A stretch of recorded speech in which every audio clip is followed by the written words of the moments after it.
Hi friends, again welcome to Prasiddha idols. ಇವತ್ತು ನಾನು ನಿಮ್ಗೆ ಒಂದು ಯುನಿಕ್ ಆಗಿರೋ ಐಡಲ್ ಬಗ್ಗೆ ಅಥವಾ ಐಕಾನೋಗ್ರಫಿ ಬಗ್ಗೆ ಒಂದ್ ಸ್ವಲ್ಪ ಮಾಹಿತಿ ಕೊಡಕ್ ಪ್ರಯತ್ನ ಪಡ್ತೀನಿ. ಇದೇನಪ್ಪಾ ಅಂದ್ರೆ ಅಘೋರ ನರಸಿಂಹ ವಿಗ್ರಹ. ಇದನ್ನು ಕೆಲವರು ಪೂಜೆ ಮಾಡ್ತಾರೆ. ಇದ್ರದೊಂದು ರೆಪ್ಲಿಕಾ ಆಯ್ತು, ಅದನ್ನ ಯೂಸ್ ಮಾಡಿ ನಾವು ಒಂದು ವಿಗ್ರಹ ಮಾಡಿದೀವಿ. ಈ ಅಘೋರ ನರಸಿಂಹ ವಿಗ್ರಹ ಯಾವ ತರ ಇರುತ್ತೆ ಅನ್ನೋದನ್ನ ನೋಡಿ ಸ್ವಲ್ಪ.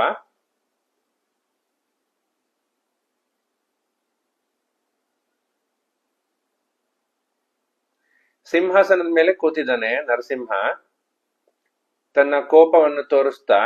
ಇಲ್ಲಿ ಕೆಳಗಡೆ ನಿಮ್ಗೆ ಏನ್ ಕಾಣ್ತಿದೆ ನೋಡಿ, ಬುಲ್ಡೆಗಳು ಕಾಣ್ತಿದೆ. ಸರಿಯಾಗಿ ನೋಡಿದ್ರೆ ಬುಲ್ಡೆಗಳು ಕಾಣುತ್ತೆ ಅಥವಾ ಸ್ಕಲ್ಸ್ ಕಾಣುತ್ತೆ.